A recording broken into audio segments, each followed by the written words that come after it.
Bonjour, aujourd'hui on se retrouve pour une nouvelle vidéo de mathématiques et aujourd'hui je vais vous faire la démonstration d'une formule pour calculer des intégrales que j'ai un peu trouvé moi-même. Bon, je sais que j'ai pas la prétention de dire que je suis la première personne à avoir découvert ça, hein, loin de moi cette idée, mais en m'amusant avec la formule d'intégration par partie qui donc, je vous le rappelle, nous dit que euh, on peut, qu'à partir de la formule de dérivation d'un produit, on peut changer une certaine intégrale pour la transformer en une autre qui serait peut-être plus simple à calculer. Bon. En regardant cette formule, je me suis dit, je vais essayer de faire la même formule, mais à partir de la dérivée d'un produit. Alors, je vous rappelle ce que c'est que la dérivée d'un produit. La dérivée d'un produit, donc d sur dx de u sur v. Donc on va dire que U et V sont deux fonctions C1 sur un intervalle. Non, même pas besoin d'être C1. Bon, on dira qu'elles sont C1 parce que ce sera plus simple. Sur un intervalle I, et bien ça nous donne U'V moins V'U sur V carré. Ce qui s'écrit aussi U' sur V moins V' U sur V carré. Vous allez voir pourquoi je fais cette reformulation. C'est parce qu'en fait, ce que je vais faire, c'est que je vais prendre l'intégrale des deux côtés. Hop. Et donc, ça devient entre crochets U sur V. Donc une primitive de U sur V. Enfin, U sur V, je veux dire. Non, U sur V. Et de l'autre côté, c'est égal à l'intégrale de U' sur V moins l'intégrale de V'U sur V carré. Et à nous, le sens qui va nous intéresser, en fait, on va vouloir transformer cette expression qui est très moche, hein, V fois. Non, c'est quoi? C'est V'U sur V carré, en un truc qui est plus simple, qui est U' sur V. Vous voyez, là, on a trois fonctions, dont une au carré, là, on n'en a plus que deux. Et en plus, U', elle sera sûrement plus sympathique que U. Et donc, on va prendre cette formule et on va dire que l'intégrale de V'U sur V carré, c'est égal à l'intégrale de U' sur V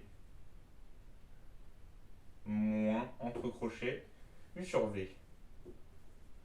Et donc ça, cette propriété là qu'on vient de démontrer, on va dire que je vais l'appeler intégration par partie de quotient, parce que on le fait à partir d'un quotient. Et si vous ne connaissiez pas l'intégration par partie normale, je vais aussi vous la faire. En fait c'est en fonction du produit. Donc le produit de deux fonctions c'est égal à u'v plus v'u. On intègre des deux côtés. Primitive de uv c'est égal à primitive de oui, enfin, je veux dire uv entre crochets c'est u'v plus v'u. Et ça en fait comment ça nous dit que moins, qu'est-ce que je raconte moi? Non, si, plus.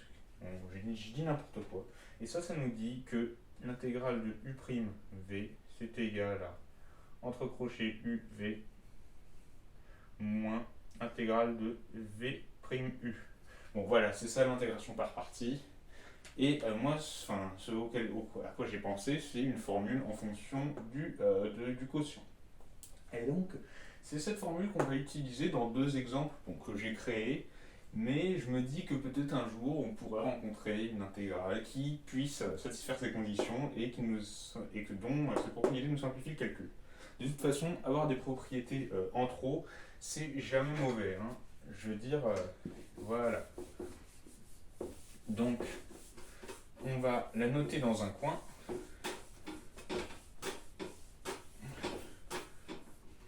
On va donc dire que l'intégration par partie de quotient, on va l'appeler IPPQ.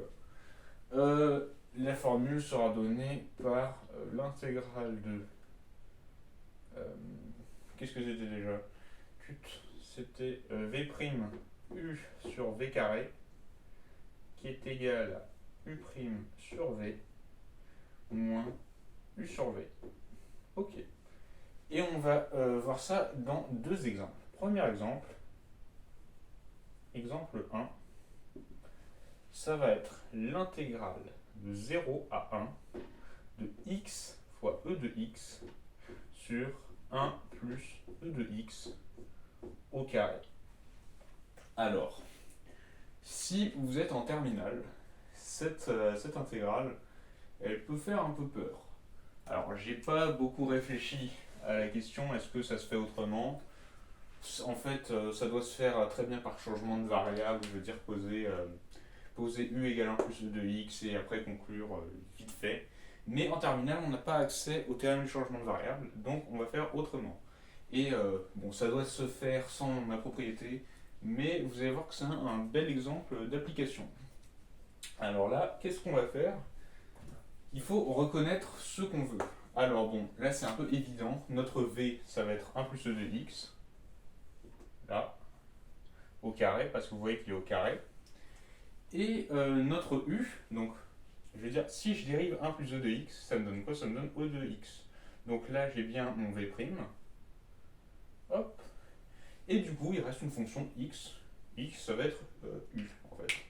Et donc ça, d'après notre intégration par partie de quotient, ça va nous donner l'intégrale de u', alors x' ça donne 1, sur v, on a dit que v c'était 1 plus e de x, dx, oups, j'ai oublié le dx là, c'est très grave, moins, entre crochets, donc u c'était x, v c'est 1 plus e de x, e de x entre donc toujours 0 et 1.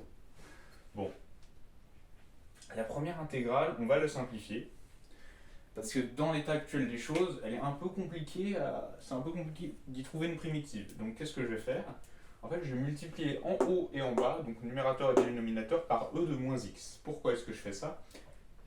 Parce que je veux retrouver une primitive du type u' sur u. Et pour avoir une intégration avec du ln. Et ça, si je multiplie par e de moins x, vous voyez, e de moins x fois e de x, ça va faire 1. Ça va faire e de moins x, e de moins x. Et en fait, j'aurai quelque chose de plus sympathique que ça. Donc en fait, ça, c'est égal à l'intégrale de 0 à 1 de e de moins x sur e de moins x plus 1.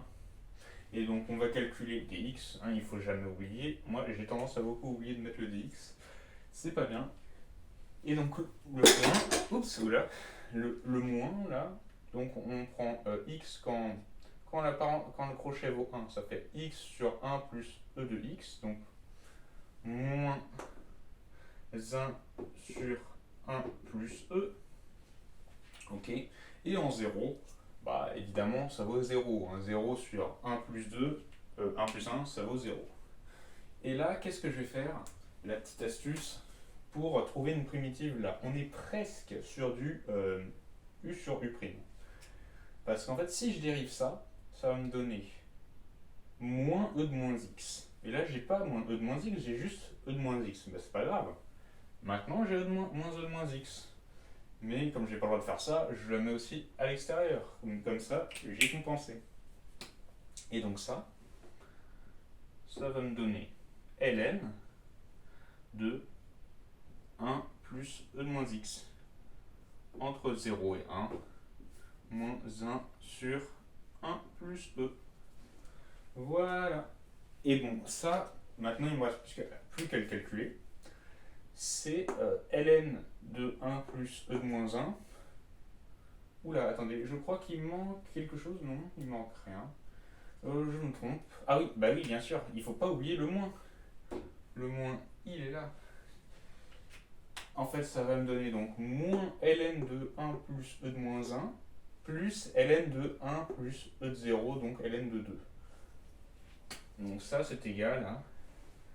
bon, je vais commencer par le ln de 2. ln de 2 moins ln de 1 plus e de moins 1. Donc e de moins 1, c'est 1 sur e, mais je vais laisser sous cette forme, ce sera plus simple. Moins 1 sur 1 plus e. Et par propriété du ln, ln de a moins ln de b, c'est égal à ln de 2 sur 1 plus e de moins 1.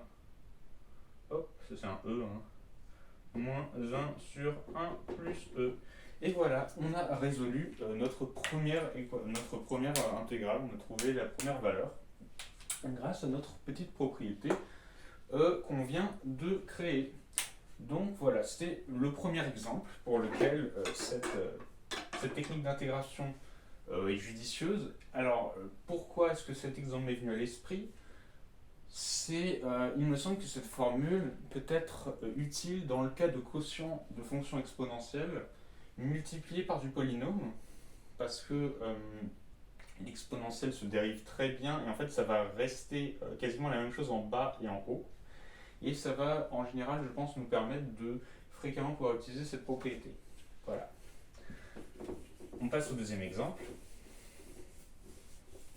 Je vire tout ça, hein. Je vais laisser la propriété en haut. Bon. Voilà. Le deuxième exemple, donc exemple 2, ça va être l'intégrale de 0 à pi sur 4 de tangente x fois x divisé par cos carré de x. Alors là, plus rien à voir, hein, c'est plus du tout la même chose qu'avant. Et celle-là est un peu plus compliquée parce qu'on va procéder à plus de transformations. Avant c'était vraiment une application directe, là il va falloir réfléchir un petit peu. Alors si vous voulez essayer en appliquant la formule, allez-y. Moi je passe à la correction. En fait, il va falloir transformer notre tangente x parce que là on a du v carré, là, où v ce serait cosinus x. Mais si je dérive cosinus x, ça me donne moins sin x. Et moins sin x, tangente x, c'est pas la même chose, quoi. Donc on va faire des transformations. Tangente x, c'est quoi? C'est sinus sur cosinus. Donc en fait, ça déjà, c'est égal à l'intégrale de 0 à pi sur 4 de sinus x fois x sur cos cube de x dx. Bon, ok. Et là, bon, là, faut le voir, hein, faut avoir un peu l'habitude. Mais il faut se dire que si je multiplie en haut et en bas par cosinus x, j'aurai du cosinus exposant 4. Ok. Et là, j'aurai du cos x sin x. Et en fait, notre v, ça va être le cosinus carré. Et donc, je vais transformer ça. C'est égal à 0 pi sur 4 de cosinus x sinus x sur cos 4 dx. Et là, qu'est-ce qu'on va faire?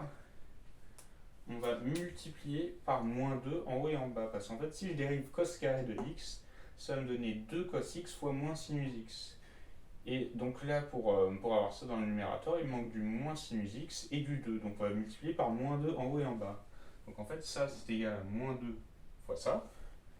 Et bien sûr, on n'oublie pas de compenser. Et là, c'est parfait. Parce que notre v, c'est cos carré de x. Cos carré au carré, ça donne bien cos 4. Notre v', ah, et j'ai oublié le x d'ailleurs. Notre v', ça va être cos carré prime, donc ça fait avec 2 cosinus x fois sinus x fois moins 1. Donc, tac, tac, tac, tac. Et donc notre u, ce sera x. Et donc ça va nous donner moins 1 demi facteur de u', l'intégrale de u'. Ux, c'était u', donc ça devient 1, sur notre v, c'était cos carré, dx, et moins u sur v, donc 1 sur cos carré de... ouais, c'est ça, moins 1 sur cos carré de x. Entre 0 et pi sur 4. Voilà, 0 pi sur 4. J'ai pas oublié le dx, c'est très bien. Et donc, qu'est-ce que ça fait ça? Qu'est-ce que je fais? Moi, c'est pas un 1 ici, c'est un x. Ça, c'est une primitive de 1 sur cos carré, on la connaît, c'est tangente x. Donc ça, c'est égal à moins 1 demi facteur de tangente x entre 0 et pi sur 4 moins, quand on va avoir du 0, tout ça, ça va se simplifier, hein. Et quand on va avoir du pi sur 4, cos de pi sur 4, c'est racine de 2 sur 2. Donc cos carré de pi sur 4, c'est 1 demi.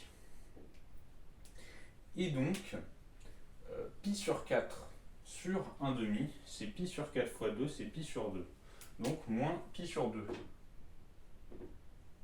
Voilà. Et bon, tangente x entre 0 et pi sur 4, moins 1 demi. Tangente pi sur 4, vous savez tous que ça fait 1. Tangente de 0, ça fait 0. Donc, pi sur 4. Attendez, j'ai l'impression qu'il y a un petit problème là.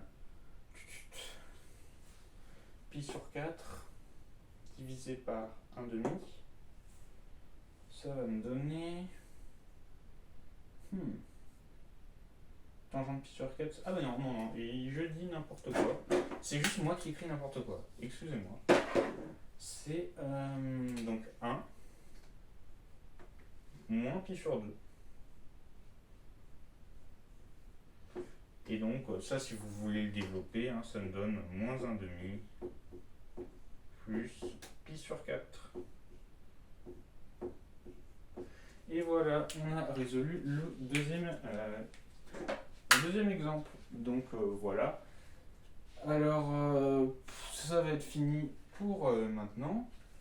J'espère que cette vidéo vous a plu, que vous avez trouvé cette propriété utile. Et moi, je vous retrouve pour une prochaine vidéo.